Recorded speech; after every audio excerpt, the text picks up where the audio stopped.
Hello everyone, welcome to Max solution garage.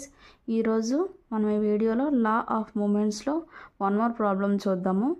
Okay, ఈ problem చూస్తే 2 unlike parallel forces of 100 Newton and 40 Newton are acting at a distance of 250 meters.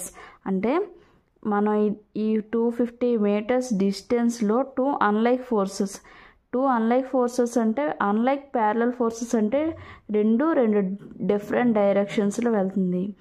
ఈ force ఈ queue అనే force ఈ డైరెక్షన్లో వెళ్తే ఈ పి అనే ఫోర్సు ఈ డైరెక్షన్లో వెళ్తుంది అని అర్థం. ఓకే, నెక్స్ట్ మనం ఏం ఫైండ్ అవుట్ చేయమన్నారంటే find the magnitude and the position of the resultant.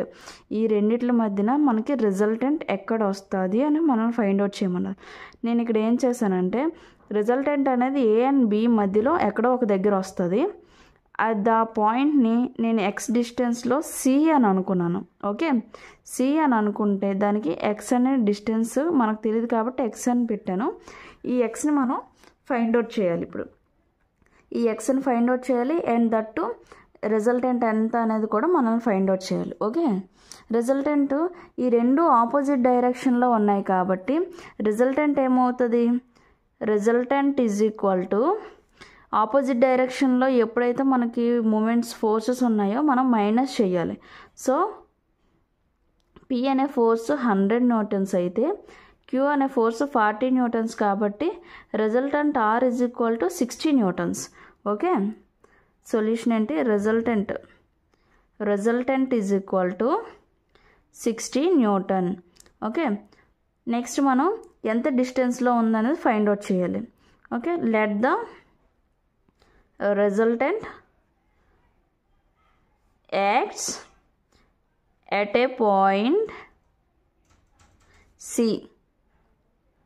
Okay, మన ఆల్రెడీ నేను అదే కదా చెప్పాను, ఎక్కడో ఒక పాయింట్ దగ్గర మనకి ఎక్స్ డిస్టెన్స్లో రిజల్టెంట్ ఉంది అని అనుకోవాలి. ఓకే, ఇప్పుడు మనం ఏం చేస్తామంటే taking moments about A, taking moments about A తీసుకుందాం. ఓకే, ఈ ఏ అనే పాయింట్ దగ్గర మనం మూమెంట్స్ తీసుకుంటే ఈ ఫోర్స్ పి ఇంటూ దీని పర్పెండిక్యులర్ డిస్టెన్స్ అంతా చూడాలి. ఫస్ట్ ఆర్ తీసుకుందాం. Okay, P into force P into దాని పర్పెండిక్యులర్ డిస్టెన్స్ తెలియదు కాబట్టి ఏ ఇంటూ సి అనుకున్నాను. అండ్ దట్టు ఈ క్యూ అనే లోడు క్యూ ఇంటూ దీని యొక్క డిస్టెన్స్ అంతా మనకు తెలీదు. మనకి ఈ డిస్టెన్స్ ఎక్స్ అనేది తెలీదు అండ్ సి నుంచి బీకి ఉన్న డిస్టెన్స్ కూడా మనకు తెలీదు. సో మనకి ఏం తెలుసు, టోటల్ డిస్టెన్స్ తెలుసు 250 mm. సో 250 మైనస్ ఎక్స్ చేసాము. ఈ 250లో నుంచి ఎక్స్ని తీస్తే మిగతా డిస్టెన్స్ వస్తుంది కదా, అంతే. మనకి 250 మైనస్ ఎక్స్ చేసామంటే 250 మైనస్ ఎక్స్ చేస్తే మనకు ఆన్సర్ వస్తుంది. సో మనకు పి తెలుసు 100, ఏకి సికి మధ్యన డిస్టెన్స్ తెలీదు, క్యూ 40 న్యూటన్స్ అని తెలుసు అండ్ 250 మైనస్ ఎక్స్. ఓకే, ఎక్స్ని తీసుకుంటే 100x, ఇది 100x 40 ఇంటూ 250 అంటే 10,000 కదా, 10,000 మైనస్ 40 ఇంటూ ఎక్స్ 40x. ఈ మైనస్ 40x ఇటు వస్తే ప్లస్ 40x అవుతుంది. 100 plus 40x 140x is equal to 10,000 అవుతుంది.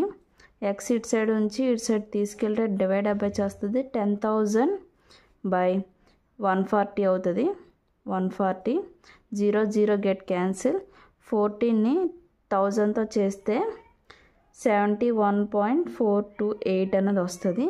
So X is equal to 71.428. Okay, MM.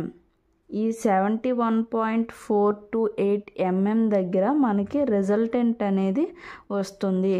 ఎంత న్యూటన్స్తోని, 60 న్యూటన్స్తో. ఓకే, చాలా సింపుల్ అనమాట. మీకు ఈ వీడియో నచ్చినట్టయితే లైక్ చేయండి, షేర్ చేయండి, సబ్స్క్రైబ్ చేయండి. Thank you from max solution garage.